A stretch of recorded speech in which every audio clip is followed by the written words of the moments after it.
Today we will review the Corsair Katar Pro Ultralight Gaming Mouse. And do you know what is the worst thing about being an Indian teenager? It is that we don't have money. And that is why I have been using a 650 rupees mouse for almost an eternity now. But I wanted something premium. Get this! So I went in and spent all of my 6 months savings and got this mouse. Now, Corsair is a very premium brand and they make some of the most expensive thick boys out there. So the first question that I asked myself with this product was, this isn't a scam, right?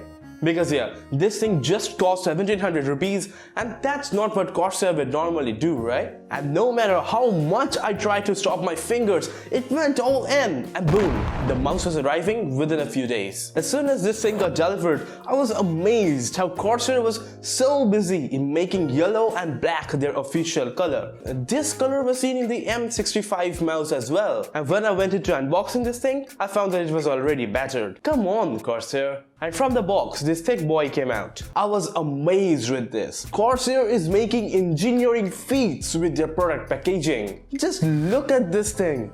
And yeah, you also get all those boring warranty guides and user manuals. Who needs this? And inside of the engineering feat lay the mouse. And it is so light, dude. Now, they did a good job with the cable. It may be non-braided, it may not have colors, but it is anti-tangle. And a terrible wire management guy like me would like it. Also look at this Velcro cable. Corsair loves me. Now the USB header has an awesome build quality. Just look at this thing and look at this /KT branding. It's unique. So I jumped and connected the mouse to my computer and as soon as I touched it I felt the difference. The smooth texture was addicting and the clicks are satisfying. Also, just look at this minute small texturing.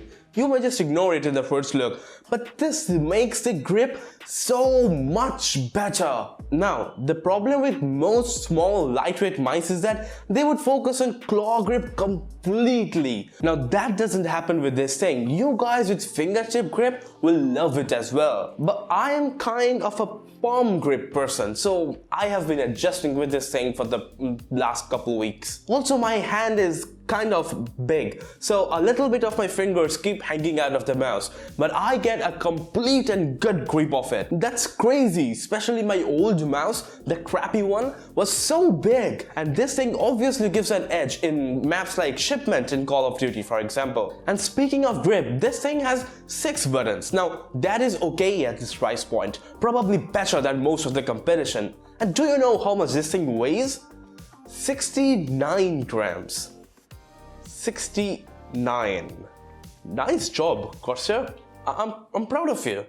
Talking about the buttons, the left and right clicks are super tactile. I fell in love with these clicks. And the middle click is okay, but the scroll wheel is a bit too heavy. And for the thumb forward and backward buttons, it does a good job, but it is a bit stuffy. And that may not be a big issue, but you need to apply a little more pressure than the left and right buttons. And that may not favor you in adrenaline-filled gunfights. The structure of this mouse makes it a go-to for claw grip, but I'm kind of a palm grip person, but it does a good job there as well. This thing packs the PAW 3327 sensor from PixArt, but that isn't a very good sensor. But considering the price point, it is good to see these kind of sensors, especially in the sub $50 range. This thing can do up to 12,400 dpi, and that is too completely customizable in hundreds through the bundle software. And the bundle software is a piece of art. Well, enter the Corsair iCUE software, and I don't think this thing needs any special introduction. The RGB on it is totally customizable. Now this thing has only one LED, so you will not be able to do everything like wave or gradient, but it is good to see at least LEDs in this price point, right? So iCUE is pretty dope, and regardless of the one LED thing, the number of effects that you can create are possibly infinite because of the crazy power LED customization. And you can also set different DPI, like say one for sniping, one when you are rushing, and one when you're especially browsing the internet. And you can switch to them with only one click of the mouse, and that is the DPI button, and that just makes so much more sense. Also, the color codes of the DPI button makes it one of the best features of this mouse. Now all of these just costed me 1700 rupees or $23 on Amazon, but if you keep an eye out for the prices, you can easily get it for around 1400 rupees or $19, and you can just save a little bit more money, boy. Okay, a message from our sponsors. Check out Nixon Computers. They have graphics cards in stock amidst this shortage. They also have superb deals on coolers and cabinets, and you guys are going to love it for sure. So check them out at nixoncomputers.com and use code CTTSHIP for free shipping.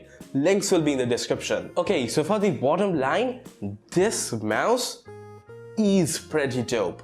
But well, there are caveats. But if you fit perfectly into its target audience, you'll love it than any other mouse in the sub 3K range. Obviously the big boys are better, but we here understand budget gamers. So that's for it. I hope you like this video. Show some love, man. Get down there and hit the like button. It really helps out. And if you love this video, hit the subscribe button. We keep making such reviews. And I hope to see you again in the next video.